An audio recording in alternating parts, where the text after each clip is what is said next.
Welcome back to my channel. This is Coin Nomad. 안녕하세요. 코인 노마드입니다.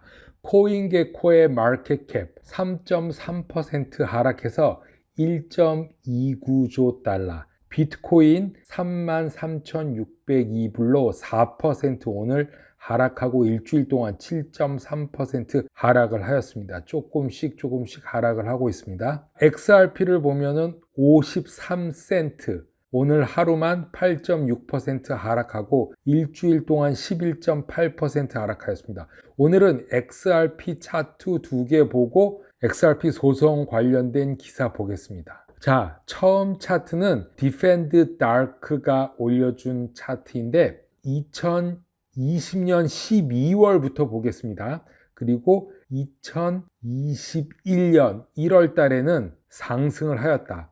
자, 제이 클레이턴이 소송을 시작했을 때 XRP는 급락했습니다. 그래서 어디까지 급락을 했냐? 지금 여기 보이죠? 24센트까지 급락을 했습니다. 2020년부터 지금까지의 급상승하는 트렌드를 봤을 때 지지점 24센트입니다. 이때도 역시 사람들은 XRP 망했다, 이제 큰일 났다 이렇게 말했죠. 그런데 지금 똑같은 상황이 7월, 8월 달에 벌어지고 있습니다. 이게 똑같을지 아닐지는 한 달 후 먼슬리 캔들을 보면 알겠죠. 이게 이 트렌드 라인을 벗어날 것인가 아니면은 이때처럼 다시 긴 장대 양봉이 나올 것인가를 한번 지켜보십시오. 최근에 61센트라고 봤을 때 이 서포트 지지선 라인에 있습니다. 2021년 7월 이렇게 먼슬리 캔들로 봤을 때 XRP 타켓은 2불 38입니다. 2불 38이면 이 정도죠. 이 정도까지 올 수 있다는 것이죠. 올해 최소한. 그리고 단기적으로 봤을 땐 13불 플러스를 보고 XRP 올라갈 수 있는 게 32불까지 보고 있습니다. 일단은 수익 면에서 12불 선에서 매도를 할 수 있다 이렇게 보고 있는데 지금 현재 가격은 53센트 뿐이 안 됩니다.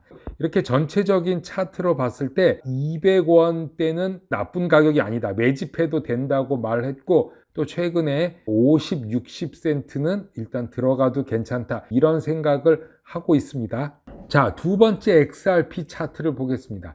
XRP 현재 위치 여기를 지금까지 보고 있습니다. 이렇게 먼슬리 차트로 보면은 답답해 보일 수도 있지만 2017년도의 가격을 보겠습니다. 불과 0.005센트, 즉 한국 돈으로 5원 뿐이 안 됐습니다. 이러다가 2017년에 이렇게 급상승하였죠. 비트코인 상승하듯이. 그렇다가 정체를 벌이다가 한 번 더 급상승했습니다.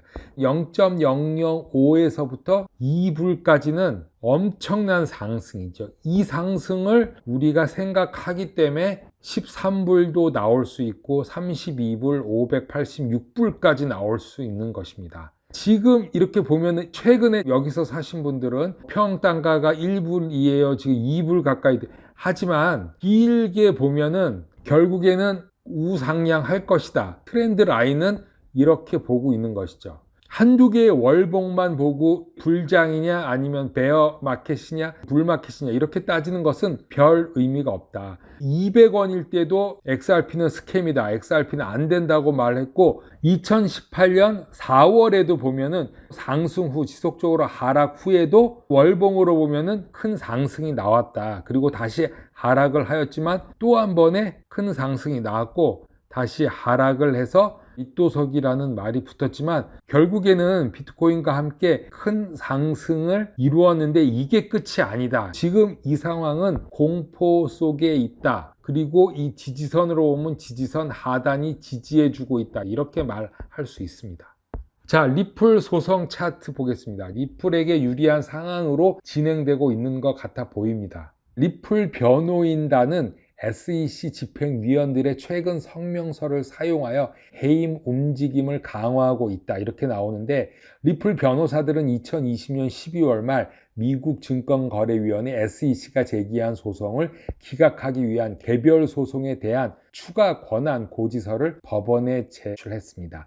이 보고서에는 최근 2명의 공화당 측 SEC 위원인 헤스터 피어스와 엘라드 로이스먼 이 토큰 발행업체로부터 초기 코인 제공 ICO죠. 홍보를 하고 있는데 암호화폐 웹사이트 코인스케줄닷컴에 대한 집행 조치에 반대하는 성명을 발표했는데, 즉 이 말은 SEC 측 5명 중에 공화당 측 2명 위원과 나머지 3명 민주당 측 의원이 의견이 다르다는 것입니다. 이 5명 안에서도 무언가 내부에 문제가 있을 수 있고 공화당과 민주당의 견해차, 세력 차이가 있으리라고 보는데, 자, 그러면은 SEC 홈페이지에 들어왔습니다. SEC 커미셔너가 5명 있다. 의장인 게리 갠슬러가 있고, 그리고 나머지는 헤스터, 그리고 피어스, 그 다음에 로이스맨이 있는데, 이 두 분은 공화당 측에서, 즉 트럼프 행정부부터 계속 의견을 내던 분이고, 그리고 나머지 3명 의원은 민주당 쪽에서 목소리를 내고 있습니다. 이분은 크립토맘이라고 불리죠. 헤스터 피어스, 그리고 엘드 로이스맨은 제이 클레이턴 공백에서 한 몇 달 동안 임기로 SEC 의장을 했던 분이기도 합니다. 어쨌든 간에 지금 게리 갠슬러가 의장으로 있는데 이 두 분은 목소리가 틀리고 있다. 즉 게리 갠슬러와 이 3명이 다른 의견을 내고 있다, 이렇게 보면 되는데, 7월 14일 SEC 웹사이트 운영자인 SEC는 블록텍스의 웹사이트 운영자에 대해서 요금 정산을 했다고 하는데 15만 3,434달러의 페널티와, 즉 벌금이죠, 함께 환수금 4만 3천 달러에 동의했다고 합니다. 하지만 피어스와 로이스맨은 코인 스케줄에 의해 불법적으로 홍보된 토큰이 실제로는 증권인지 아닌지에 대해서는 전혀 언급이 없다고 다른 SEC 위원들에게 실망을 나타냈는데, 즉 이것도 SEC 내에 불협화음으로 보이고 있습니다. 그럼에도 불구하고 SEC 위원회가 코인 스케줄과 합의하면서 코인 스케줄에 의해 선전된 디지털 자산이 증권인지 아닌지를 설명하지 못하고, 코인이 증권 제공의 일부로서 판매되는지, 어떤 토큰이 증권인지를 결정하는 것에 대한 추가 지침을 제공하는 것을 누락시키고 있습니다. XRP만 가지고 왜 이러냐, 이런 말이죠. 이 웹사이트는 총 2,500개 이상의 디지털 자산을 프로파일링 했다고 합니다. 이 모든 코인을 뭐가 증권인지 뭐가 증권이 아닌지를 어떻게 결정하는 것에 대한 지침을 제공해야 된다, 이렇게 보는 거죠. 리플 측에서 본다면 리플의 변호사들은 규제 명료성의 결여에 대한 구체적으로 설명을 했는데, 즉 디지털 자산에 대한 증권법 적용 및 거래와 관련하여 시장 참여자들의 명확한 이해가 지금 부족하다, 이렇게 말하면서 SEC는 개인 피고들을 법정에 세우면서 브래드 갈링하우스와 크리스 라센이 불법적으로 XRP를 판매를 방조했다고 비난했습니다. 리플의 경영진은 자신의 거래가 대부분 미국이 아닌 외국 거래였으면서 감시기관 즉 SEC가 합리적인 주장을 하는 것이 부족하고, 갈링하우스와 크리스 라센의 변호인단은 코인 스케줄과 관련된 진술이 피고인에게 혐의를 입증하는 것이 법적으로 불가능하다고 그렇게 리플 경영진은 말하고 있습니다. 일단 명백하게 미국 SEC는 몇 년 전까지만 해도 XRP가 투자 계약이라는 사실을 알고 있었음에도 불구하고 그것을 공지하지 않았다. 오늘날 SEC 위원 5명 중에 2명이 디지털 자산의 규제 상태가 확실한 명확성이 결여되었다로 특정지었다는 것을 인정하고 있다. 자, 이제는 미국 사람들이 미국 SEC 관련된 법률과 규정을 준수를 하는 데에 있어서 어떻게 해야 될까, 방법에 대해서 물을 것이다 라고 마지막 말을 맺고 있습니다. 증권인지 아닌지를 확실히 구분해야 될 것 같습니다. 데일리 하들에서 잭 돌시에 대한 기사가 나왔습니다. 잭 돌시가 비트코인에 의한 탈중앙화 금융 서비스를 시작하겠다.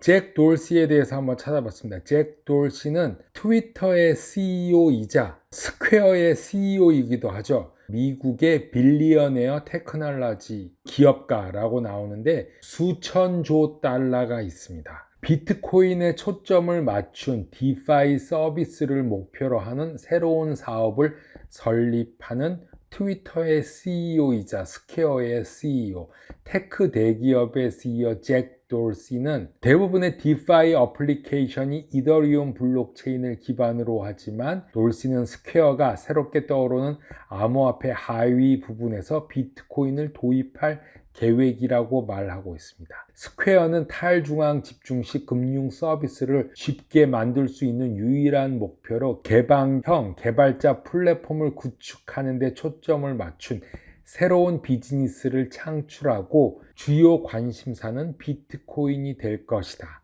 이렇게 말하면서 프로젝트가 투명하고 공개적인 소스가 될 것이며 새로운 사업이 모바일 결제 회사인 스퀘어와 다른 것은 스퀘어는 오로지 크립토 커런시 방향을 제시하지 않고 오로지 자금만, 돈만 지원한다는 게 다른 점이다. 이렇게 말하면서 번들 키트를 개발하기로 결정하고 놀라운 일을 해내고 있고 TBD는 플랫폼 비즈니스를 구축하는 데 초점을 맞추고 그 과정에서 우리의 작업은 오픈 소스화 될 것이다. 이렇게 말하고 있습니다. 분권화된 금융산업이 호황을 맞고 있는 가운데 나온 것으로 분산형 재무 추적 플랫폼인 DeFi Pulse의 수치에 따르면 DeFi 프로토콜의 총 가치는 작년 7월 40억 달러에서 지금은 현재 545억 6천만 달러로 12배 이상 급증했다고 말하고 있습니다.